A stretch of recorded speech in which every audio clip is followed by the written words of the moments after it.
નમસ્કાર મિત્રો, વિજ્ઞાન અને ટેકનોલોજી ધોરણ 9 પ્રકરણ 8 ગતિના બીજા ભાગમાં આપ સૌનું હાર્દિક સ્વાગત છે.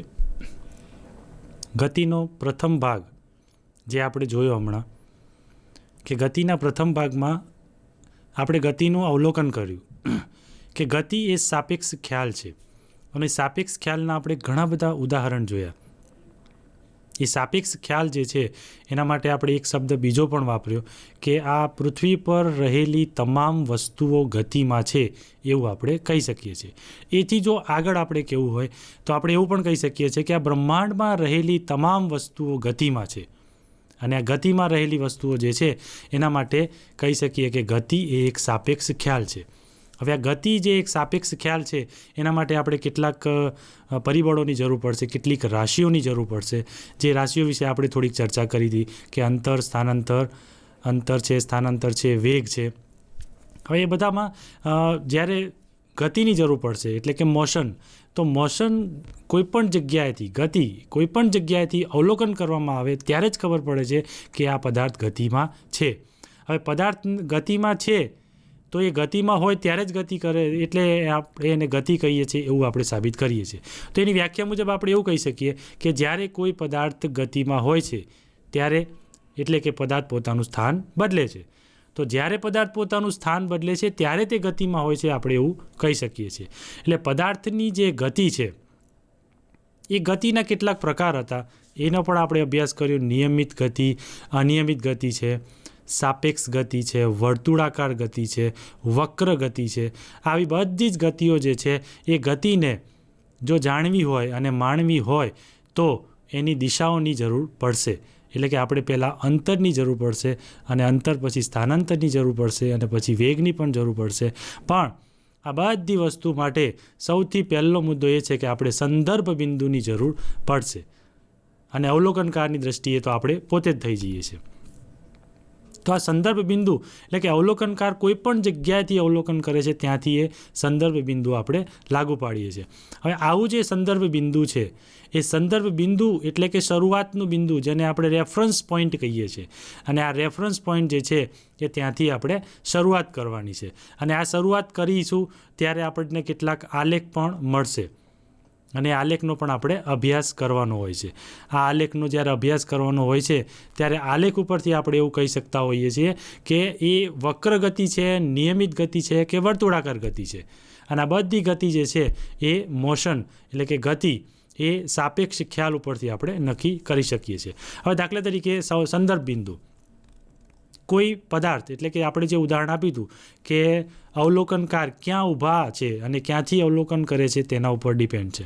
દાખલા તરીકે સ્કૂલ બસ જતી હોય અને સ્કૂલમાં વિદ્યાર્થી હોય અને એક વિદ્યાર્થી જ્યારે નીચે બેઠા બેઠા અવલોકન કરશે, બસ સ્ટેશન ઉપર ઊભા એ અવલોકન કરશે કે એક બસ જઈ રહી છે અને વિદ્યાર્થી પણ જઈ રહ્યા છે.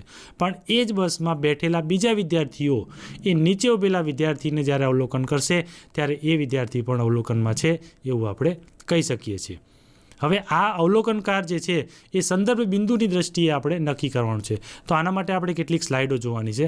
તો સૌથી પહેલી આપણે સ્લાઇડનું અવલોકન કરીશું. પ્રથમ સ્લાઇડ આપણે જોઈએ,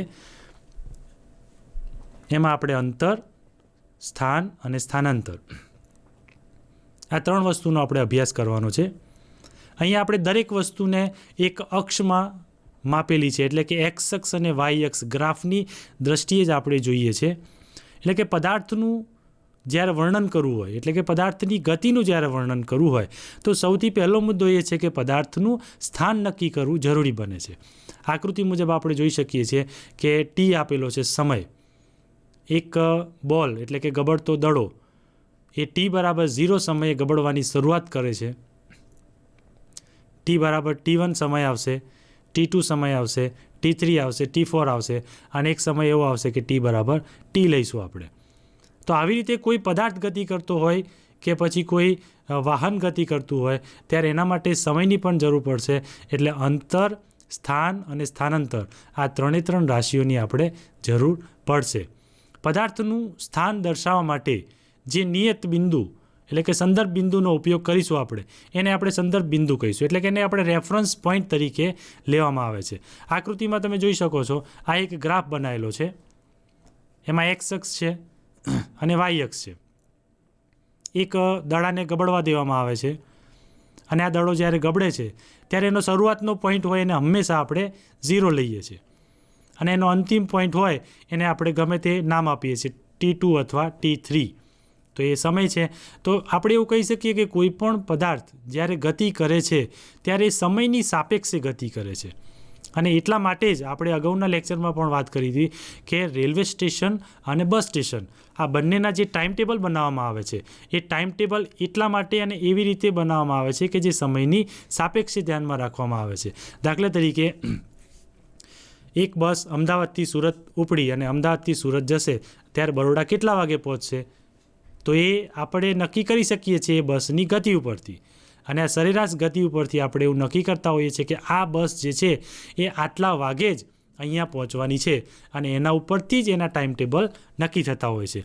અને આવા જ્યારે ટાઈમ ટેબલ નક્કી થાય ત્યારે આપણે એવું નક્કી કરતા હોઈએ છીએ કે આ બસ આટલા વાગે સુરત હશે, આટલા વાગે ભરૂચ હશે, આટલા વાગે અંકલેશ્વર હશે, દરેક જગ્યાએ ચોક્કસ સમયે પહોંચી શકશે.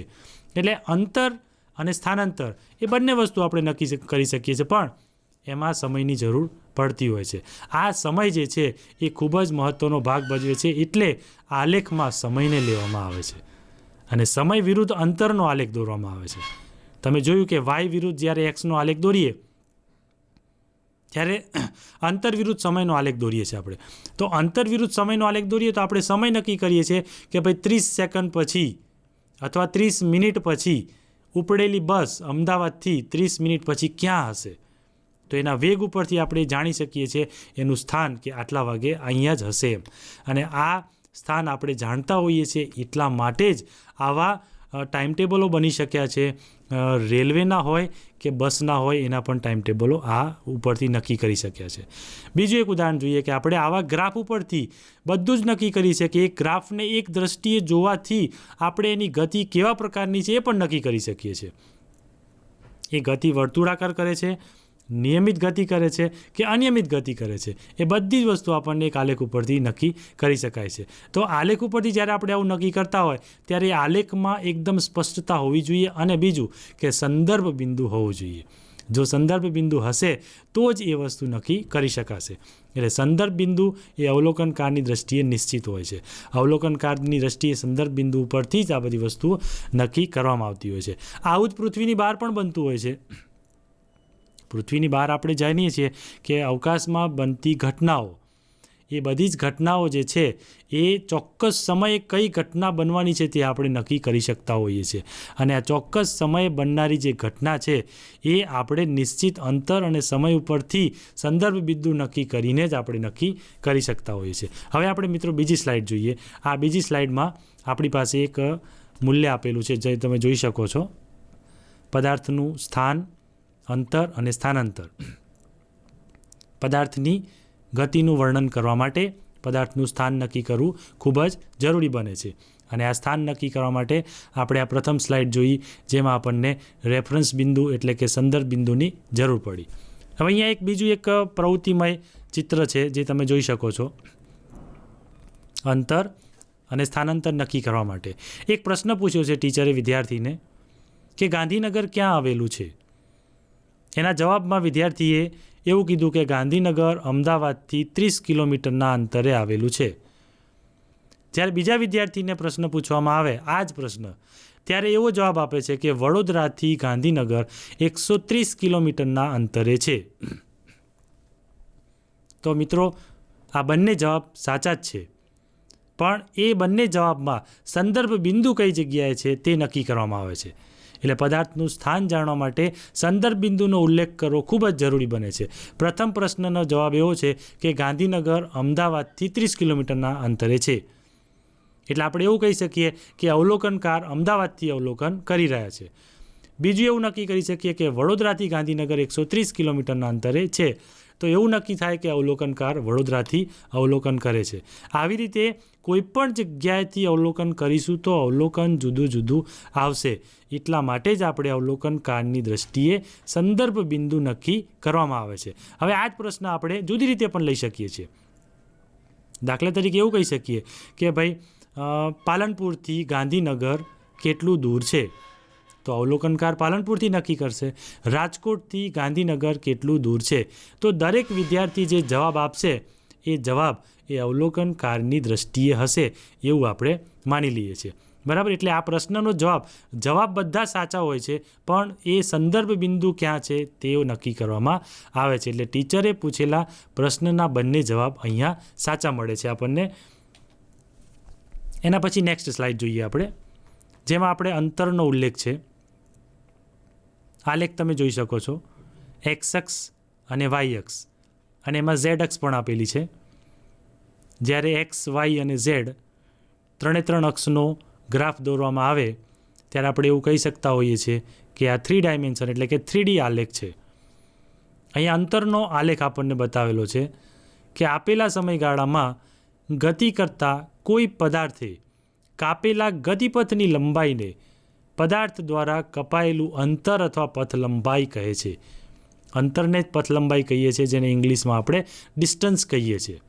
એટલે કે આપેલા સમયગાળામાં ચોક્કસ દિશામાં પદાર્થના સ્થાનમાં થતો જે ફેરફાર છે એને આપણે સ્થાનાંતર કહીએ છીએ.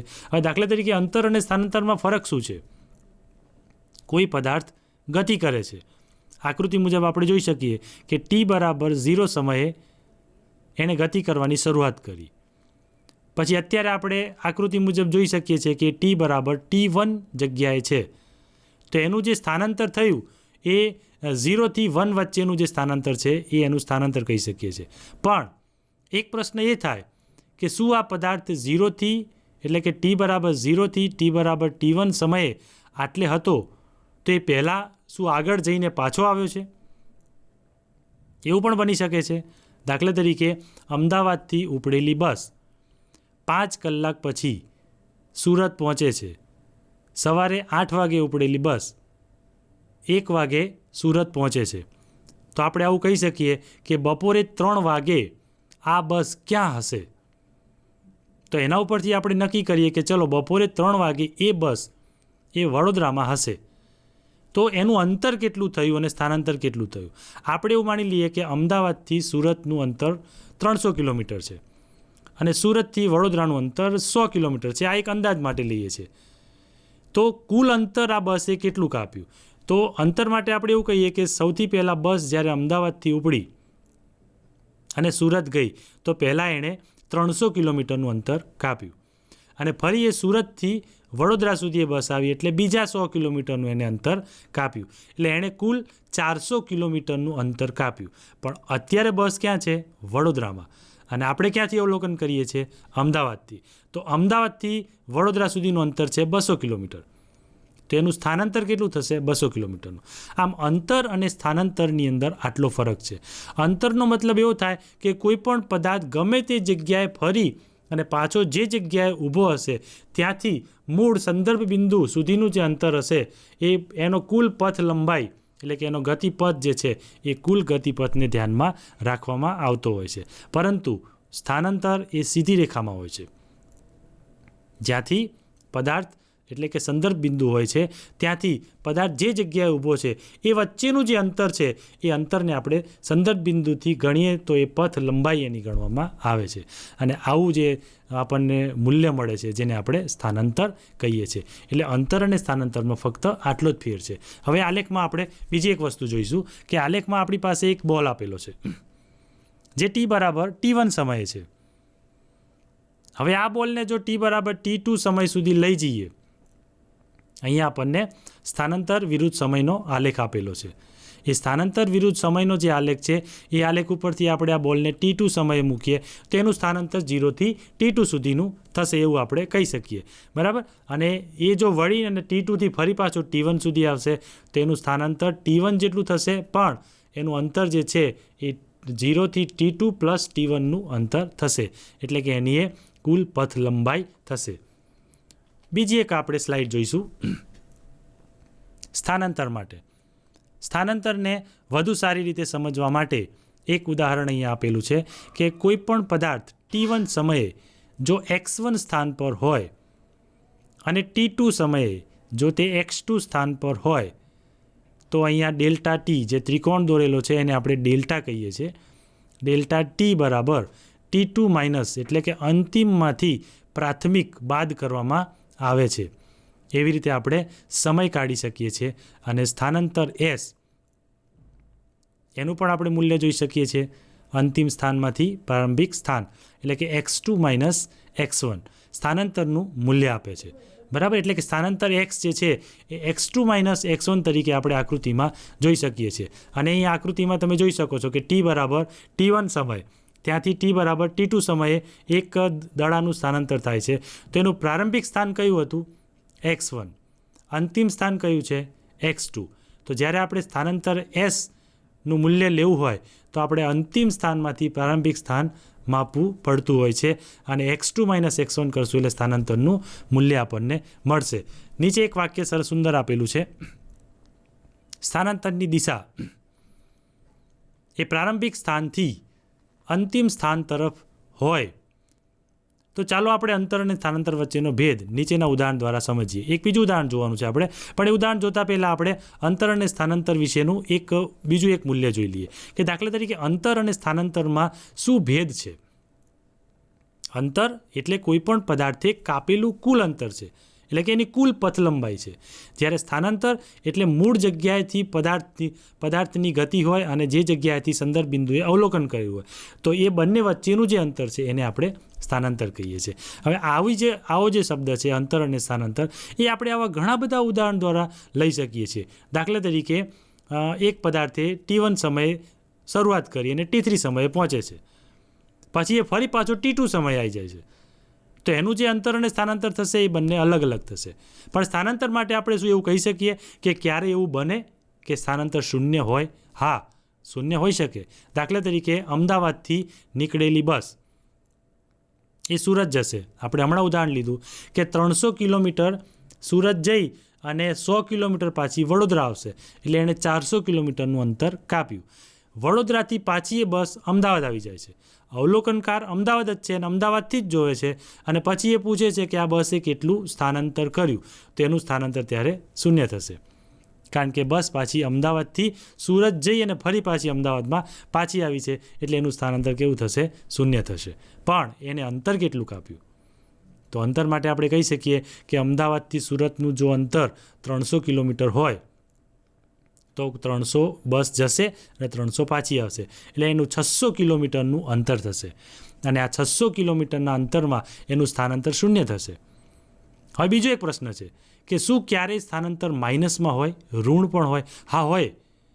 તો ઋણ પણ હોઈ શકે છે. દાખલા તરીકે એ બસ અમદાવાદથી પાછી જશે, એટલે કે દાખલા તરીકે મહેસાણા જશે. તો મહેસાણા જશે એટલે અમદાવાદથી બસ સુરત એક પૂર્વ દિશામાં ગતિ કરી અને પાછી અમદાવાદ આવે છે અને અમદાવાદથી પાછી 100 કિલોમીટર મહેસાણા જાય છે. તો આનો મતલબ એમ થયો કે એનું સ્થાનાંતર જે છે એ -100 થશે. એટલે સ્થાનાંતરના જે મૂલ્યો છે એ ધન પણ હોઈ શકે છે, ઋણ પણ હોઈ શકે છે અને શૂન્ય પણ હોઈ શકે છે. એટલે અંતર અને સ્થાનાંતરમાં ઘણો બધો તફાવત હોય છે. અંતર તો એવું છે કે તમે જેટલું કાપેલું અંતર છે એટલે કે એની પથ લંબાઈ છે, એ લંબાઈ કેટલી છે તમે ગમે ત્યાં જઈને પાછા આવશો તો એનું કુલ અંતર આપણે માપવાનું છે. અને અંતર ઉપરથી આપણે એવરેજ નક્કી કરીએ છીએ અને એના ઉપરથી જ આપણે વાહનોની એવરેજ નક્કી કરતા હોઈએ છીએ કે ભાઈ આ બસ જે છે એ 4ની કે 5ની એવરેજ આપે છે. આપણા ઘરમાં બાઇક હોય છે તો 50, 60ની કે 70ની એવરેજ આપે છે. એ એના ઉપરથી નક્કી થાય છે કે ભાઈ આ પેટ્રોલ છે 1 લીટરમાં આટલું એવરેજ આપે છે.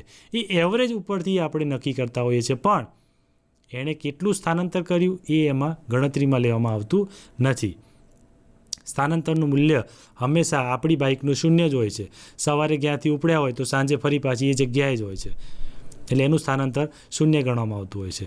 પણ આવું જે શૂન્ય સ્થાનાંતર હોય છે એણે ઘણું બધું અંતર કાપેલું હોય છે. અને આવા ઘણા બધા અંતર માટે આવી ઘણી બધી સ્લાઇડો આપણે જોવાની છે. બીજી એક સ્લાઇડ જોઈશું આપણે એના પછીની. નેક્સ્ટ સ્લાઇડ છે આપણી પાસે કે દાખલા તરીકે અંતર અને સ્થાનાંતર. અહીંયા એક કાર આપેલી છે આપણને, જે ફોટોગ્રાફ્સમાં તમે જોઈ શકો છો. અહીંયા 3 બિંદુ આપેલા છે A, B અને C. A, B અને C. પણ અહીંયા સંદર્ભ બિંદુ આપણું 0 છે, એટલે કે શૂન્ય છે. એને આપણે O પણ લઈ શકીએ છીએ. તો કોઈ પણ કાર, એટલે કે અહીંયા એક કાર જે છે એણે શરૂઆત કરી છે. એના માટે ઉપર દાખલા તરીકે લખેલું છે કે ધારો કે એક કાર x અક્ષની દિશામાં ગતિ કરે છે. આકૃતિમાં દર્શાવ્યા મુજબ T1 સમયે તેનું સ્થાન એ ઉપર હોય છે. એટલે આપણે આકૃતિમાં જોઈ શકીએ છીએ કે એના ઉપર T1 લખેલું છે અને T2 સમયે તેનું સ્થાન બી ઉપર હોય છે. એટલે બીના ઉપર પણ T2 લખેલું છે. હવે T3 સમયે આ કાર જે છે એ સી ઉપર આવે છે અને સી પાસે પણ T3 લખેલું છે. અહીં O એ સંદર્ભ બિંદુ છે. તો હવે આ કારે કુલ અંતર કેટલું કાપ્યું એની આપણે વાત કરીશું. તો આ કાર જે છે એથી બી સુધી જાય છે અને બીથી ફરી પાછી સી સુધી આવે છે. એટલે હમણાં આપણે જે ઉદાહરણ લીધું કે એ એટલે અમદાવાદ છે, બી એટલે આપણે સુરત લઈશું અને સી એટલે આપણે વડોદરા લઈશું. એવી રીતે એનું કુલ અંતર એટલે કે કુલ પથ લંબાઈ અહીંયા આપેલી છે કે એ બી વત્તા બીસી. એથી બી સુધીનું અંતર અને બીથી સી સુધીનું અંતર એ બી વત્તા બીસી જે છે એ એનું કુલ અંતર થાય છે. હવે એ બી વત્તા બીસી માપવા માટે આપણે એથી બી સુધીના ગતિપથની લંબાઈ લેવી પડે છે. જે આકૃતિમાં આપણે જોઈ શકીએ છીએ કે 70 - 20 એટલે આપણને 50 મળશે.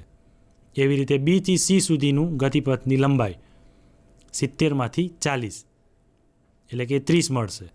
તો આ 50 વત્તા 30 કરીશું એટલે આપણને 80 કિલોમીટર એવરેજ પડશે. તો આ 80 કિલોમીટર જે છે એ આ કારે કાપેલું કુલ અંતર છે. એટલે કાર કેટલું અંતર કાપે છે તે આપણને આકૃતિમાં જોઈ શકીએ છીએ. એના પછી નેક્સ્ટ સ્લાઇડ જોઈશું આપણે. હવે આ જ વસ્તુમાં આપણે સ્થાનાંતર જોઈએ. ઉદાહરણ એ જ છે, સ્થાનાંતર આપણે જોવાનું છે. સંદર્ભ બિંદુ પણ એ જ છે. અહીંયા બિંદુ એ બી અને સી પણ એ જ છે, કાર પણ એ જ છે. અહીંયા અંતિમ સ્થાન અને પ્રારંભિક સ્થાન જોવાના છે. તો કારે શરૂઆત કરી હતી એ બિંદુથી અને એનું અંતિમ સ્થાન છે સી બિંદુ પર. તો સી માઇનસ એ કરવાનું છે આપણે, એટલે કે અંતિમ સ્થાન માઇનસ પ્રારંભિક સ્થાન.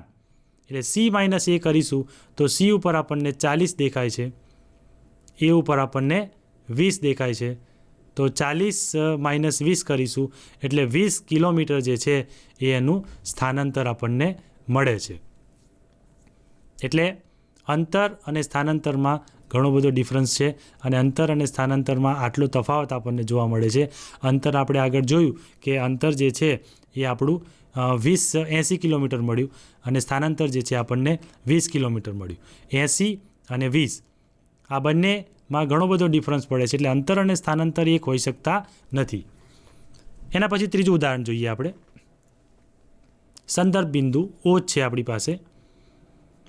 સ્થાનાંતરને દર્શાવવા માટે મૂલ્ય ઉપરાંત દિશાની પણ જરૂર પડતી હોય છે, કારણ કે દિશા એ કઈ દિશામાં આપણે માપવાનું છે એ ખૂબ જરૂરી છે. એટલે કાર જે છે એ ધન એક્સ દિશામાં 20 કિલોમીટર જેટલું અંતર કાપે છે.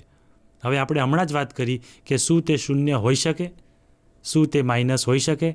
તો એ બધા આપણે ઉદાહરણ અહીંયા જોઈ શકીશું. દાખલા તરીકે આ પ્રશ્નનો જવાબ એવું કહી શકીએ કે કારે એક્સ અક્ષની દિશામાં 20 કિલોમીટર જેટલું એટલે કે ધન જેટલું સ્થાનાંતર કર્યું છે. બરાબર. તો એ સંદર્ભ બિંદુ ઓથી આપણે મૂલ્યાંકન કરીએ છીએ. એટલે કે સંદર્ભ બિંદુ ઓથી અવલોકનકાર જોવે છે અને એથી આપણે સી સુધી નક્કી કરીએ છીએ અને એનું સ્થાનાંતર 20 કિલોમીટરનું થાય છે. એના પછીની નેક્સ્ટ સ્લાઇડ જોઈએ આપણે. કુલ અંતર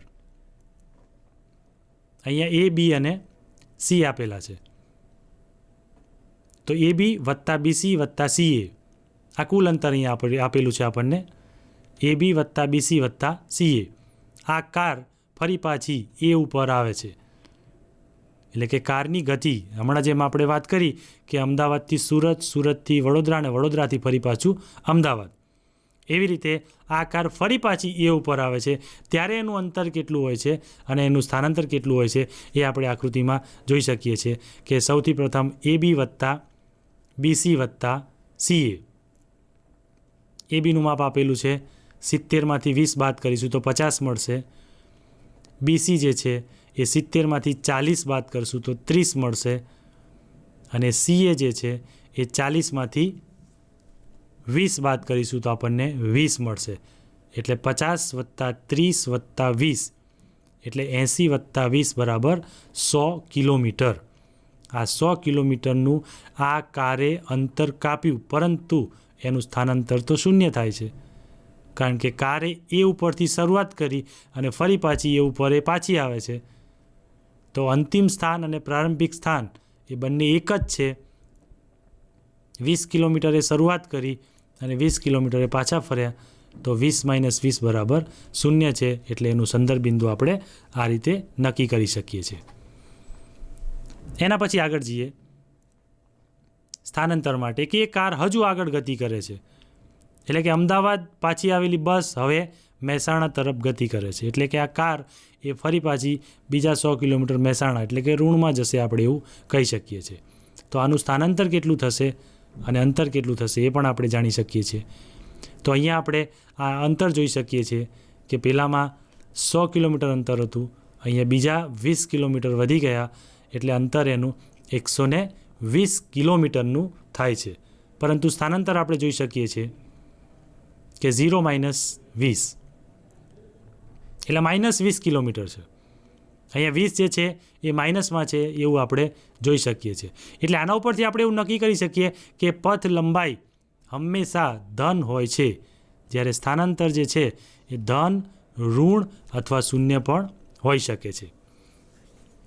પથ લંબાઈ હંમેશા ધન હોય છે, જ્યારે સ્થાનાંતર જે છે ધન, ઋણ અને શૂન્ય હોઈ શકે છે.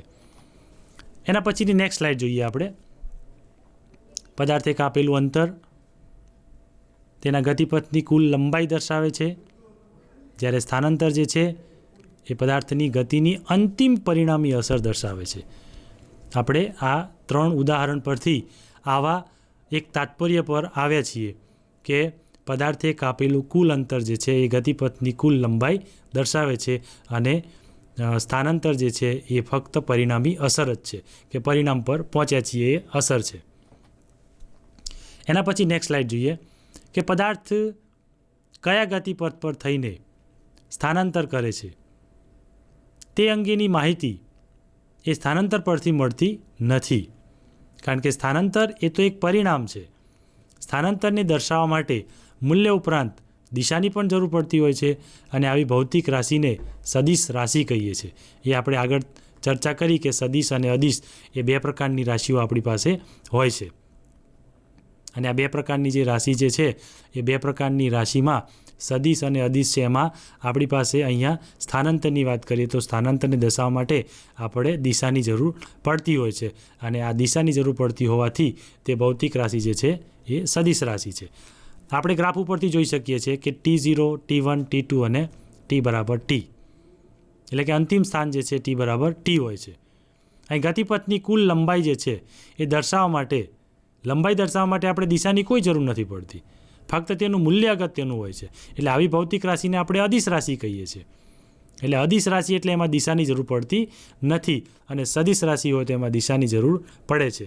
એટલે આ બંને રાશિઓ જે છે એને આપણે ખૂબ જ ધ્યાનથી જોવી પડશે. એના પછીનો એક મુદ્દો છે અંતર, સ્થાનાંતર. બંનેના એસઆઈ એકમ આપણે જોઈ શકીએ છીએ. મીટર, વ્યવહારમાં કેટલાક નાના મોટા એકમો પણ હોય છે, એ સેન્ટીમીટર છે, કિલોમીટર છે. તો નાના એકમ પણ હોય છે અને મોટા એકમ પણ હોય છે. આ નાના એકમ અને મોટા એકમ પરથી આપણને બધી જ વસ્તુઓનું મૂલ્ય પણ મળી શકતું હોય છે. આવા એસઆઈ એકમ જે છે એ મીટરમાં છે, અને એસઆઈ એકમની વધારે જરૂર પડતી હોય છે, કારણ કે આપણે આગળ આના દાખલા પણ ગણીશું. તો એ દાખલામાં આપણી પાસે મીટર પણ મોટાભાગના મૂલ્યો મીટરમાં આપેલા હશે, તો એ મીટરમાંથી આપણે સેન્ટીમીટરમાં કન્વર્ટ પણ કરવા પડશે, અને સેન્ટીમીટરમાં કન્વર્ટ કરવા હોય અથવા એને કિલોમીટરમાં પણ કન્વર્ટ કરવા હોય તો પણ આપણે કરી શકીએ છીએ. દાખલા તરીકે એક ઉદાહરણ જોઈએ કે કોઈ જગ્યાનું માપ માપવું હોય, કોઈ પદાર્થ કેટલું અંતર કાપશે તો એ તમે મીટરમાં માપશો કે સેન્ટીમીટરમાં માપશો.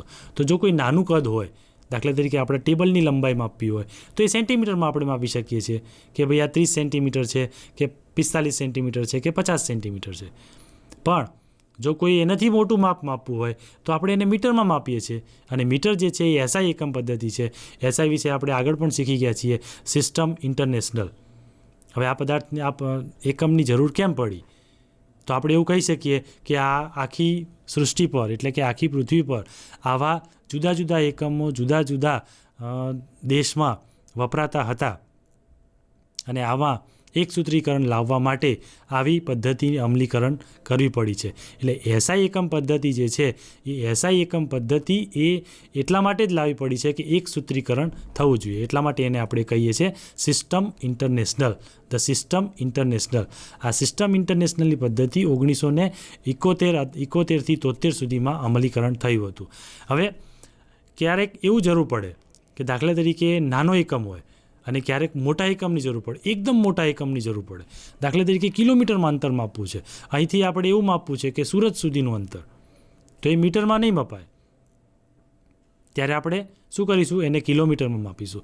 તો એટલા માટે નાના એકમની પણ જરૂર પડે છે અને મોટા એકમની પણ જરૂર પડે છે. પણ જનરલી એસઆઈ એકમ જે છે એ દેશ વિદેશમાં જે જગ્યાએ આપણે બહાર જઈને જ્યારે કોઈ અવલોકન કરતા હોઈએ અથવા કોઈ દાખલો અથવા કોઈ જ્યારે વસ્તુ સાબિત કરવાની વાત કરતા હોઈએ ત્યારે એને હંમેશા મીટરમાં જ આપણે લઈશું. કારણ કે મીટર જે છે એ એસઆઈ એકમ અને એસઆઈ એકમ પદ્ધતિ દ્વારા નક્કી કરવામાં આવેલો એક સ્ટાન્ડર્ડ એકમ છે. તો આવી બધી જે રાશિઓ જે છે આપણી પાસે જે કંઈ પણ રાશિ છે એ રાશિ જે છે એ બધી જ રાશિમાં મૂલ્યાંકનની પણ જરૂર પડશે અને એકમની પણ જરૂર પડશે. હવે ક્યારેક એવું બને કે મારે કિલોમીટર કરતાં પણ મોટા એકમની જરૂર પડી. દાખલા તરીકે મારે પૃથ્વીની લંબાઈ માપવી છે, તો ત્યારે એના કરતાં પણ મોટા એકમની જરૂર પડતી હોય છે અને એના કરતાં પણ મોટા એકમની આપણે જરૂર પડશે. ત્યારે આવા મોટા એકમ માટે પણ આપણે તૈયાર રહેવું પડશે. દાખલા તરીકે પ્રકાશ વર્ષ એ પણ એક એકમ છે અને આવો જે એકમ છે એ એકમ એ મોટી લંબાઈ માપવા માટે હોય છે અને જેના ઉપરથી આપણે સૂર્યથી પૃથ્વીનું અંતર પણ માપી શકીએ છીએ. બે ગ્રહ વિશે વચ્ચેનું અંતર પણ માપી શકીએ છીએ. અહીંથી મંગળ સુધી પહોંચતા કેટલો સમય લાગશે એ પણ આપણે નક્કી કરી શકીએ છીએ. તો આ બધું કેવી રીતે નક્કી થાય છે? એ આ સિસ્ટમ ઇન્ટરનેશનલ ઉપરથી જ નક્કી થાય છે.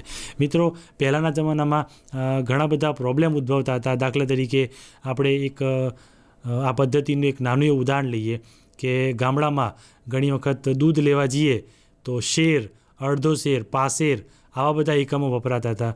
ત્યારે એ ઘણી બધી સમસ્યાઓ આવતી હતી કે બીજા રાજ્યમાં જઈએ ત્યારે એમને ખબર ના હોય કે આ અડધો શેર ને પાસેર એટલે શું છે. તો એના માટે એક સૂત્રીકરણ લાવવા માટે આપણે એક એકમ નક્કી કરવામાં આવ્યો અને આવી એક સેવરે ખાતે જે મિટિંગ મળી હતી એમાં એસઆઈ એકમ પદ્ધતિની અમલીકરણથી અમલ થયો અને એવું નક્કી કરવામાં આવ્યું કે આ એક વસ્તુ છે જેના વિશે બધા જાણતા હોવા જોઈએ. આ એક એકમ વિશે તમે જાણતા હોવા જોઈએ અને એટલા માટે જ અહીંયા આપણે મીટરનો ઉલ્લેખ કરેલો છે.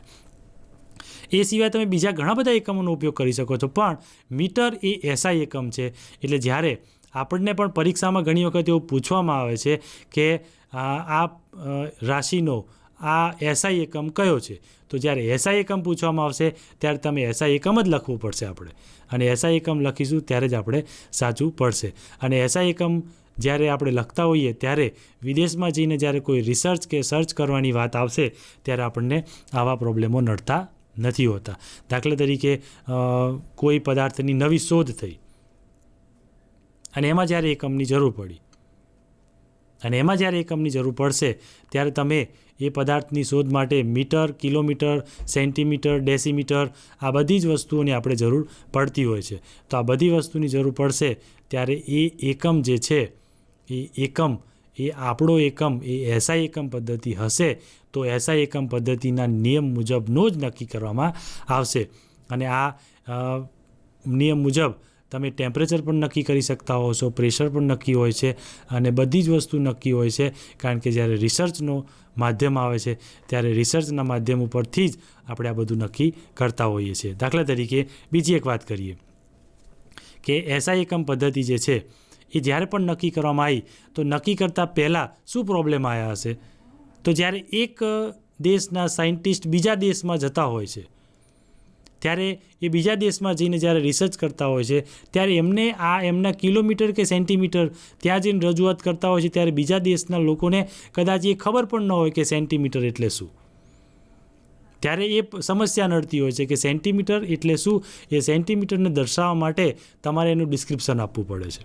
એટલે આવી બધી સમસ્યાઓમાંથી આપણે જ્યારે દૂર જતા હોઈએ છીએ ત્યારે આવા એકમોની જરૂર આપણે પડતી હોય છે અને આવા એકમોની જરૂર પડે ત્યારે એ એકમને એસઆઈ એકમ પદ્ધતિએ અમલીકરણ કરી અને આપણને આપેલો છે, એટલે આપણે એસઆઈ એકમ મુજબ જ આપણે કામ કરવાનું હોય છે. હવે એનાથી બીજી એક વાત કરીએ કે આ જે ગતિ છે એમાં આપણે અંતરનો પણ અભ્યાસ કર્યો, સ્થાનાંતરનો પણ અભ્યાસ કર્યો, અને આ બંને જ વસ્તુનો જે અભ્યાસ કર્યો એના ઉપરથી આપણે એવું કહી શક્યા કે ગતિ એ સાપેક્ષ ખ્યાલ છે. અને એક વસ્તુ બીજી પણ આપણે નક્કી કરી, સંદર્ભ બિંદુ. આપણે બધા આલેખમાં ઓને સંદર્ભ બિંદુ તરીકે લેવામાં આવ્યું હતું. એટલે ઓને જ્યારે સંદર્ભ બિંદુ તરીકે લેવામાં આવે તો એનો મતલબ એવો થાય કે ઓ ઉપરથી અવલોકન કરી શકાય. તો એનું સ્થાનાંતર જે છે એ સ્થાનાંતર તમને ક્યારેક માઇનસ પણ મળે છે. અને ટેમ્પરેચરમાં પણ એવું હોય છે, ટેમ્પરેચર જેમ માઇનસ મળે છે એમ અંતર માઇનસ નથી મળતું, પણ સ્થાનાંતર તમને માઇનસ એટલે કે ઋણ પણ મળી શકે છે. અને આવું જે ઋણ સ્થાનાંતર જે છે એના ઉપરથી તમે કોઈ પણ પદાર્થનો આલેખ દોરશો તો એ આલેખ પણ તમે નક્કી કરી શકશો.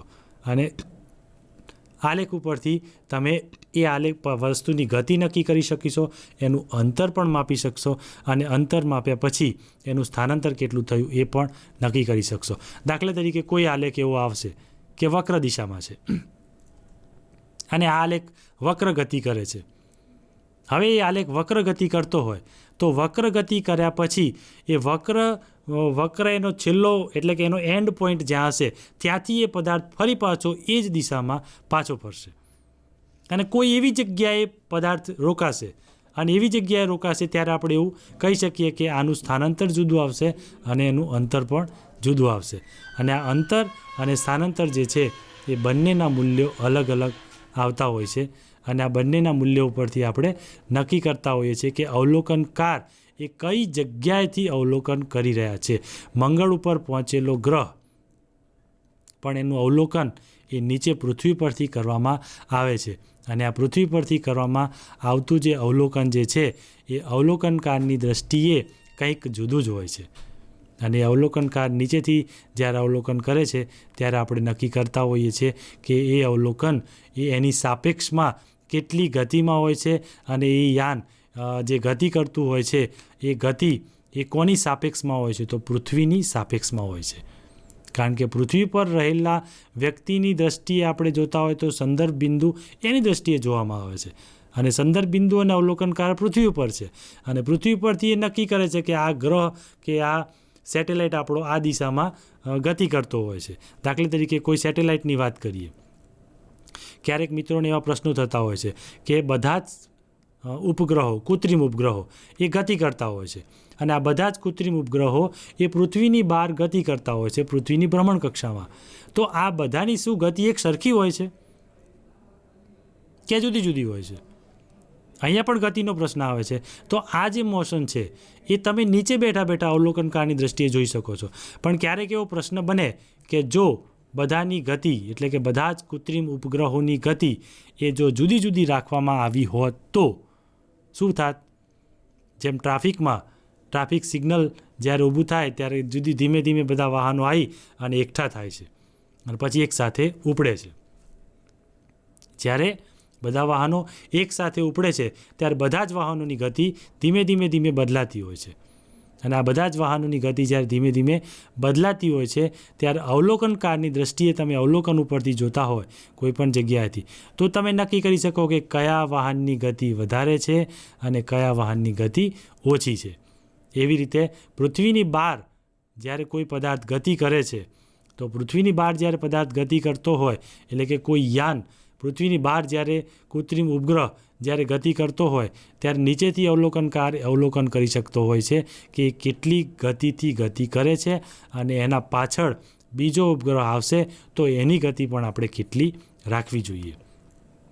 અને આ બધું અવલોકન કર્યા પછી જ, આ બધો નિર્ણય કર્યા પછી જ એની એક અવલોકનની ગતિ એટલે કે સ્પીડ નક્કી કરવામાં આવી છે કે દરેક કૃત્રિમ ઉપગ્રહે 8 કિલોમીટર પર સેકન્ડની ગતિથી જ ગતિ કરવાની, એટલે ક્યારેય કોઈ ઓવરટેક થાય નહીં કે ક્યારેય કોઈ એક્સિડન્ટની સંભવિતતા રહે નહીં. અહીંયા પણ ગતિનો મુદ્દો આવે છે, પણ ક્યારેક એવું બને છે કે આપણા કોઈ ઉપગ્રહમાં કોઈ ખામી સર્જાઈ, અને જ્યારે ખામી સર્જાય ત્યારે અહીંથી આપણે બીજા કોઈ સેટેલાઇટમાં બેસી અને ત્યાં જવું પડે અને એ ઉપગ્રહને રિપેર કરવો પડે છે. ત્યારે ઉપગ્રહને રિપેર કરવા માટે અહીંથી જે આપણે યાન મોકલીએ છીએ એ યાનની ગતિ જુદી જુદી હોય છે અને એ યાન જ્યારે કોઈ મહત્તમ ગતિ પ્રાપ્ત કરે છે ત્યારે પૃથ્વીમાંથી બહાર નીકળી શકે છે અને પૃથ્વીમાંથી જ્યારે બહાર નીકળે છે ત્યારે બહાર શૂન્યાવકાશ હોય છે. હવે શૂન્યાવકાશમાં દરેક પદાર્થની ગતિ જુદી જુદી હોય છે એ પણ આપણે જાણીએ છીએ. દરેક પદાર્થની ગતિ જુદી જુદી હોય એટલે કે શૂન્યાવકાશમાં એ જુદી ગતિ કરશે અને પૃથ્વીની અંદર હતા ત્યારે એની ગતિ જુદી હતી. તો એનું એવી રીતનું ટ્રાવેલિંગ કરવામાં આવતું હોય છે. પછી એ જે યાન એટલે કે જે આપણો કૃત્રિમ ઉપગ્રહ ખરાબ હશે એના નજીક પહોંચવાનો પ્રયત્ન કરશે.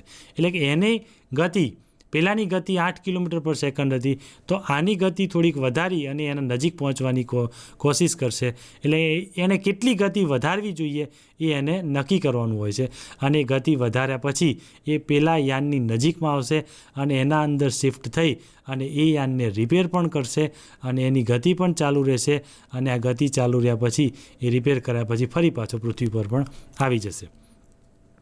તો મિત્રો આવી રીતે આપણે એ પણ જોયું કે સાપેક્ષ ગતિ જે છે એ સાપેક્ષ ખ્યાલ ઉપરથી નક્કી કરવામાં આવતું હોય છે. અને અહીંયા આપણે એ પણ જોયું કે બે પદાર્થો જ્યારે એક સરખી ગતિ કરતા હોય છે, બે પદાર્થો જ્યારે એક જ સરખી સ્પીડમાં ગતિ કરતા હોય છે ત્યારે બંનેની ગતિ એક જ સરખી હોય છે અને એવું માનીએ કે અવલોકનકાર જ્યારે જોતો હોય ત્યારે એને એ પદાર્થ પણ સ્થિર જ અવસ્થામાં દેખાતો હોય છે. પરંતુ એક સમય એવો આવે છે કે અવલોકનકાર એ બંનેમાંથી એકની ગતિને ધીમી અથવા વધારે જોઈ શકે છે. દાખલા તરીકે અવકાશમાં પહોંચેલું યાન, એ યાન જ્યારે અવકાશમાં હતું અને એને મેન્ટેનન્સ માટે બીજા યાને એના નજીક જ્યારે ગતિ કરી ત્યારે બંને યાન એક સમયે નજીકમાં સાથે આવશે અને આ બંને યાન જ્યારે સાથે આવશે ત્યારે એક સમય એવો આવશે કે બંને યાનની ગતિ એક સરખી હશે અને આ બંને યાનની જ્યારે એક સરખી ગતિ હશે ત્યારે આ બંને યાનની ગતિ સરખી હશે પણ આ યાનની ગતિ કેટલા સમય સુધી સરખી રહેશે એ અવલોકનકાર જોઈ શકે છે કે જ્યારે એ કામ પૂરું થાય છે ત્યારે આપણે એવું કહી શકીએ છીએ કે આ યાનની ગતિ હવે ધીમી પણ થઈ શકે છે અને વધી પણ શકે છે. તો એ જ્યારે કામ પૂરું થશે ત્યારે યાનની ગતિ વધારી અથવા ઘટાડી અને પૃથ્વી પર ફરીથી પાછા આવવાનો એ પ્રયત્ન કરશે. આમ આવી રીતે તમે એનું નિરૂપણ પણ કરી શકતા હો છો. પણ બીજું એક નિરૂપણ કરીએ કે એ યાન જે છે એ શૂન્યાવકાશ ધરાવતી જગ્યામાં ગતિ કરતું હોય છે. હવે દરેક પદાર્થ ગતિ કરે છે એવું આપણે જોયું અને ગતિ એ સાપેક્ષ ખ્યાલ છે એ પણ જોયું. પણ આ ગતિ જે છે એ ગુરુત્વાકર્ષણમાં પણ જુદી જુદી હોય છે અને શૂન્યાવકાશમાં પણ ગતિ જુદી જુદી હોય છે. એવી રીતે પ્રકાશની ગતિ આપણે જોઈએ તો જેનું મૂલ્ય આપણે જાણીએ છીએ કે 3 × 10⁸. તો આ પ્રકાશની ગતિ છે એટલે કે સૂર્યપ્રકાશ જે છે એ એટલી ઝડપથી પૃથ્વી પર પહોંચી જાય છે, એટલી ઝડપથી કે તમે આપણે એવું કહીએ કે સવારે બારી ખોલીએ એટલે સૂર્યપ્રકાશ સીધો જ આપણા ઓરડામાં પ્રવેશી જાય છે. હવે આ સૂર્યપ્રકાશ જે ગતિ કરે છે એ ખૂબ જ ઝડપી ગતિ છે. હવે અને એ ગતિ કરે છે એમાં એક બીજો એક એનો ગુણધર્મ છે. એ ગુણધર્મ એવો છે કે પ્રકાશની પાસે એક ચુંબકીય ગુણધર્મ રહેલો છે. આ ચુંબકીય ગુણધર્મ જે છે એ પ્રકાશની પાસે રહેલો છે. તો મિત્રો હવે ગતિમાં આપણે જે કંઈ પણ ઉદાહરણો જોયા એ ઉદાહરણો ઉપરથી આપણે થોડુંક મૂલ્યાંકન કરીએ કે મૂલ્યાંકન જરૂરી છે. જેટલું શીખ્યા છીએ એના ઉપરથી આપણે મૂલ્યાંકન કરવું ખૂબ જરૂરી છે. મૂલ્યાંકનમાં અહીંયા આપણી પાસે 3 પ્રશ્નો છે કે કોઈ વસ્તુ દ્વારા કંઈક અંતર કપાયેલ છે, શું તેનું સ્થાનાંતર શૂન્ય હોઈ શકે? આ એક પ્રશ્ન છે.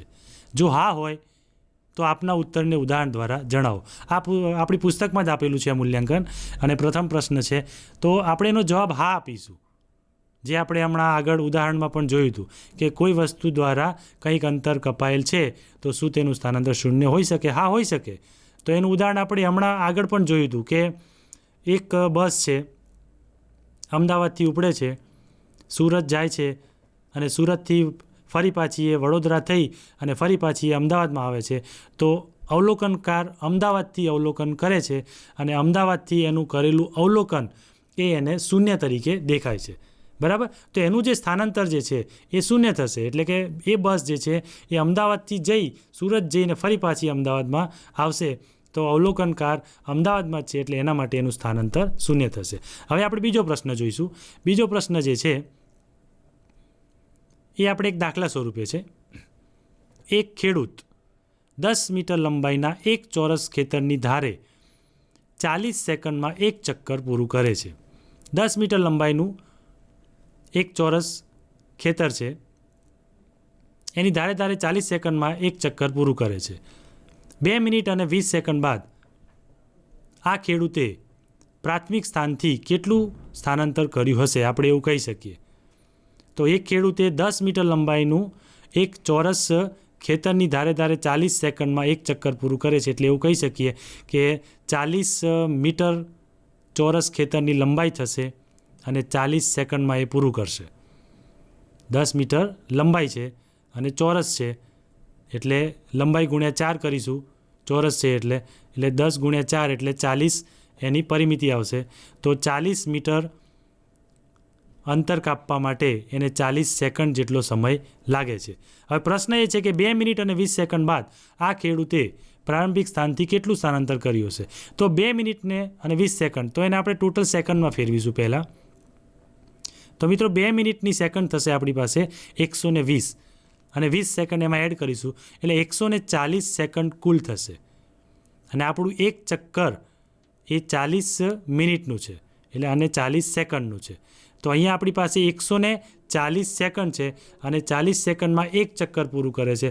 તો 3 ચક્કર પૂરું કરવા માટે 4 તરી 12 એટલે કે 120 મિનિટમાં એ 3 ચક્કર પૂરા કરશે. અને 120 મિનિટમાં એ 3 ચક્કર પૂરા કરશે અને પછી ઉપર જે 20 મિનિટ વધશે એટલે કે એને 20 મીટર જેટલું અંતર કાપ્યું હશે, આપણે એવું કહી શકતા હોઈએ છીએ. હવે આપણે ત્રીજો પ્રશ્ન જોઈશું. ત્રીજો પ્રશ્ન જે છે એ સ્લાઇડ મુજબ સ્થાનાંતરનો છે. સ્થાનાંતર માટે નીચેના પૈકી કયું સાચું છે? પ્રથમ પ્રશ્ન છે કે સ્થાનાંતર શૂન્ય હોઈ શકે નહીં. અહીંયા સાચું ખોટું જવાબ આપવાનો છે. તો આપણે આગળ જોયું કે સ્થાનાંતર તો શૂન્ય હોય છે એટલે આ પ્રશ્ન ખોટો છે. એવી રીતે બીજો પ્રશ્ન છે, તેનું મૂલ્ય વસ્તુ દ્વારા કપાયેલ અંતર કરતાં વધુ હોય છે. તેનું મૂલ્ય વસ્તુ દ્વારા કપાયેલ અંતર કરતાં વધુ હોય છે. તો આ પણ પ્રશ્ન ખોટો છે. અહીંયા સાચું ખોટું લખવાનું છે, કારણ કે સ્થાનાંતર એક એવી વસ્તુ છે કે જે અંતર કરતાં હંમેશા ઓછું જ મૂલ્ય ધરાવે છે. આપણે આગળ 2 ઉદાહરણ લીધા છે કે બંને ઉદાહરણમાં અંતર અને સ્થાનાંતરમાં સ્થાનાંતર હંમેશા ઓછું આવે છે અને અંતર હંમેશા વધુ આવે છે. અંતર જ્યારે વધુ આવતું હોય તો અંતર એ ગમે તે જગ્યાએ કોઈ પદાર્થ જઈને પાછો પણ આવી શકે છે, જ્યારે સ્થાનાંતર એ તમારું અંતિમ સ્થાન છે. એટલે સ્થાનાંતર હંમેશા અંતરથી ક્યારેય વધતું નથી. અને સ્થાનાંતર અને અંતરમાં આટલો જ ડિફરન્સ હોય છે, એટલે કે બંનેમાં એક સદિશ રાશિ છે અને એક અદિશ રાશિ છે. તો આ અંતર અને સ્થાનાંતરનો જે ભેદ છે એ ભેદ સમજવા માટે આપણે ઘણા બધા ઉદાહરણો જોયા કે જેમાં બસનું ઉદાહરણ હતું, એ ખૂબ જ સરસ હતું કે બસ અમદાવાદથી સુરત જઈને વળી પાછી બરોડા અને વડોદરાથી જ્યારે અમદાવાદ પાછી ફરે છે ત્યારે એનું સ્થાનાંતર શૂન્ય થાય છે. અને એ બસ જો ત્યાંથી મહેસાણા જશે તો એનું સ્થાનાંતર માઇનસ પણ થશે. એટલે આપણે આલેખમાં એ પણ આગળ જોયું કે સ્થાનાંતર ધન પણ હોઈ શકે છે, ઋણ પણ હોઈ શકે છે અને શૂન્ય પણ હોઈ શકે છે, પણ ક્યારેય અંતર કરતાં વધુ હોઈ શકતું નથી. કારણ કે અંતર જે છે એ અંતર એક જગ્યાએથી બીજી જગ્યાએનું સ્થાન છે અને સ્થાનાંતર એ આપણું અંતિમ મૂલ્ય છે. આમ અંતર અને સ્થાનાંતર આવી રાશિઓ આપણે જોઈ, પછી એના પછી ગતિનો અભ્યાસ કરવા માટે આવી બીજી કેટલીય રાશિઓની જરૂર પડતી હોય છે અને આવી ઘણી બધી રાશિઓ આપણે આગળ પણ અભ્યાસ કરવાની છે અને આગળ અભ્યાસ કરીશું એમાં આલેખનું પણ મૂલ્ય આવશે અને કેટલાક સૂત્રો પણ તારવવાના આવશે. તો મિત્રો, આજનું સેશન આપણે અહીંયા પૂરું કરીએ છીએ અને નેક્સ્ટ સેશનમાં આનાથી આપણે આગળ અભ્યાસ કરીશું. ધન્યવાદ. આભાર.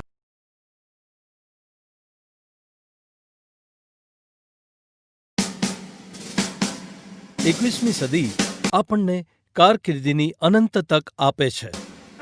જે વિદ્યાર્થીઓ 10મા ધોરણ પછી શું કરવું, કઈ કારકિર્દી પસંદ કરવી એવી મૂંઝવણમાં હોય, તેઓ પોતાની રુચિ અને ક્ષમતાઓના આધારે ઘણા બધા ક્ષેત્રોમાં કારકિર્દી બનાવી શકે છે.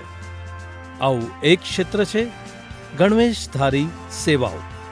ચાલો જાણીએ આ ક્ષેત્ર વિશે અને આ ક્ષેત્રમાં કારકિર્દીની વિવિધ તક વિશે.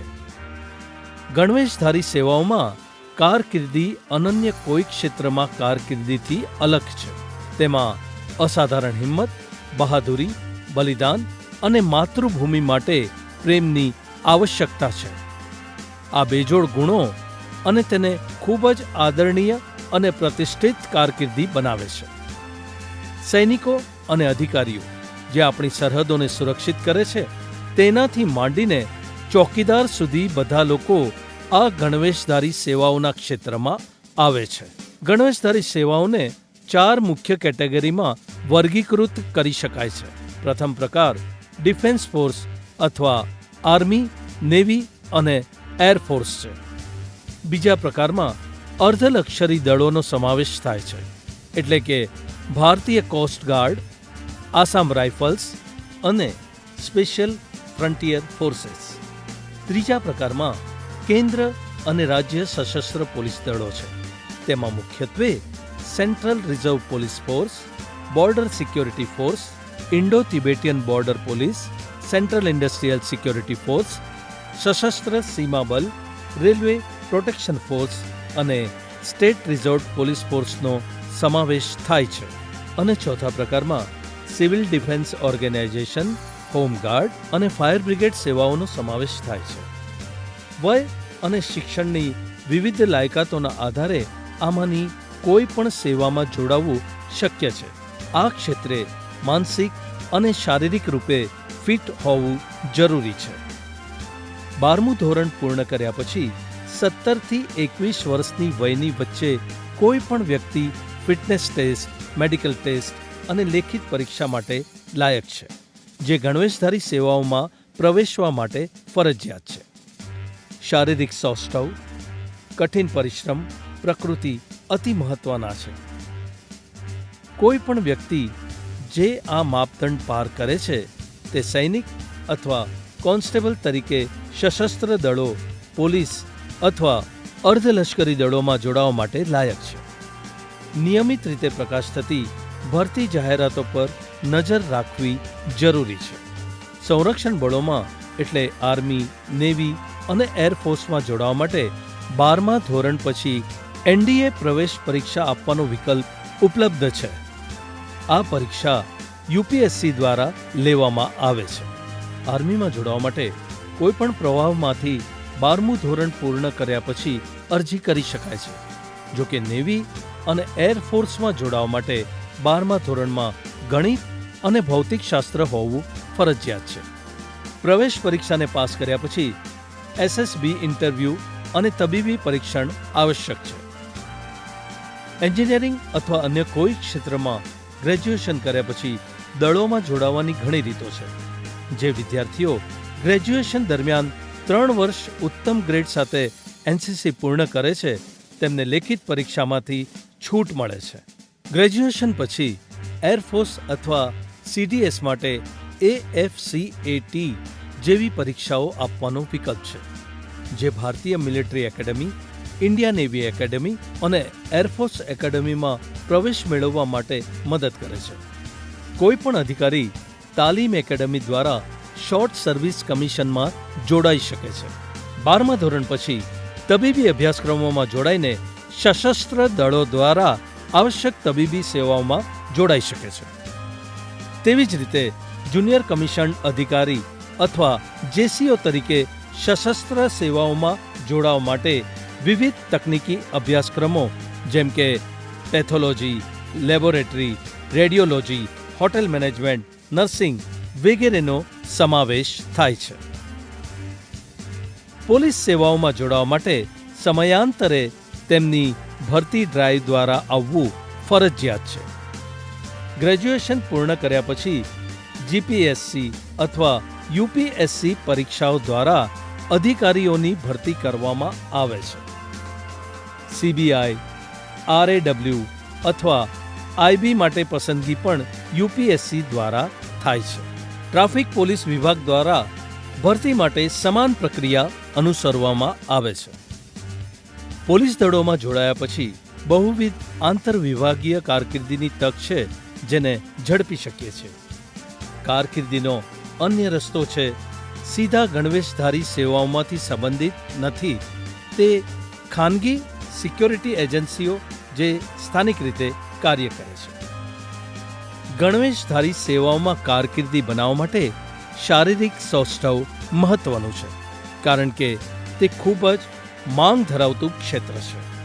તેમજ માનસિક રીતે ખડતલ હોવાનું પણ મહત્વનું છે.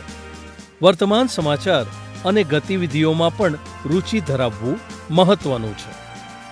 આ ક્ષેત્રોમાં ઉપલબ્ધ રુચિ, ક્ષમતાઓ અને અસંખ્ય તકના આધારે તમારા સપનાની કારકિર્દી પસંદ કરવાનું શક્ય છે.